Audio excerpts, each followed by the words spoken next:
મિત્રોની અમારા જય શ્રી કૃષ્ણ. તમારા બધાનું અમારી ચેનલ વ્રત કથા પંચાંગમાં અમે હાર્દિક સ્વાગત કરીએ છીએ. આજ આપણે પુરુષોત્તમ માસમાં અકળ લીલાની વાર્તા સાંભળીશું. તમને અમારો આ વિડીયો પસંદ આવે તો અમારા વિડીયોને લાઈક કરી, શેર કરી અને અમારી ચેનલને સબસ્ક્રાઈબ કરી દેજો. અકળ લીલાની વાર્તા આ પ્રમાણે છે.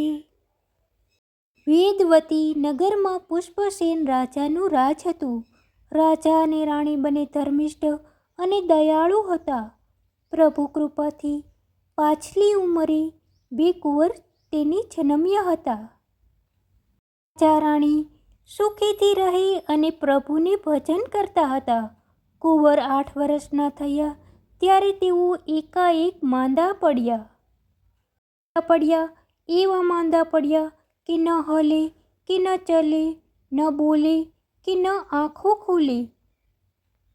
રાણીએ સારા વૈદ્યો પાસે ઈલાજ કરાવ્યો, પરંતુ કુંવર સાજા ન થયા. એ જોઈ રાજા રાણી તો રડી રડીને દિવસો વિતાવે છે અને એ માટે આખા નગરમાં શોક છવાઈ ગયો. એકવાર માર્કેન્ડ મુનિ મહેલે પધાર્યા. રાજાએ તેની ખૂબ સેવા કરી.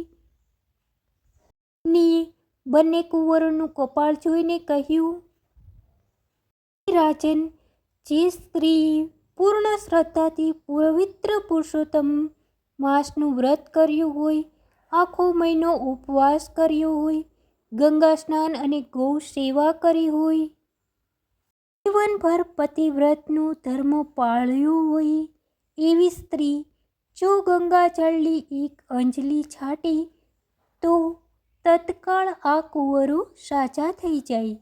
પ્રભુની લીલા અકળ છે. પુરુષોત્તમ પ્રભુની કૃપા થાય તો કાળ પણ પાછો ફરી જાય. રાજાએ તો તરત જ ઢંઢેરો પીટાવ્યો. 1.25 લાખ સોના મોહરનું ઇનામ જાહેર કર્યું. ઇનામની લાલચી ઘણી સ્ત્રીઓ આવી કુંવર ઉપર અંજલિ છાંટી, પરંતુ કુંવર ઊભા ન થયા. ઢંઢેરો નગરમાં લાકડા વેચવા આવેલી ગરીબ ભીલડીએ સાંભળ્યો. એ તો તરત મહેલે દોડી આવી. માથેથી લાકડાનો ભારો પણ નીચે ના ઉતાર્યો.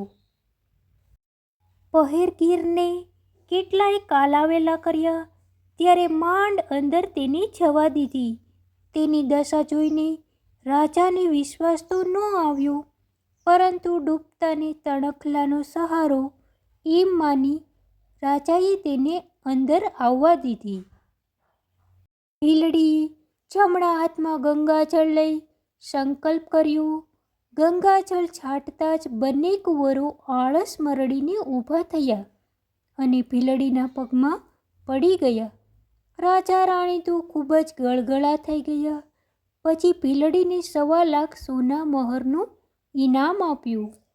પણ ભીલડીએ એ બધું ધન દાનમાં આપી દીધું.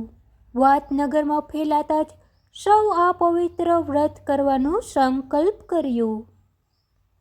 ભીલડીએ જીવનભર વ્રત કર્યું અને તે અંતકાળે સદેહે ગૌલોકમાં ગઈ. હે પુરુષોત્તમ પ્રભુ, તમે જેવા ભીલડીને ફળ્યા તેવા સૌને ફળજો. પુરુષોત્તમ પ્રભુનું વ્રત કરનાર, વાર્તા વાંચનાર, વાર્તા સાંભળનાર સૌને ફળજો. સૌના દુઃખ હરજો, સૌની મનોકામના પૂર્ણ કરજો. બોલો પુરુષોત્તમ નાથની જય. બોલો કુળદેવી માતની જય.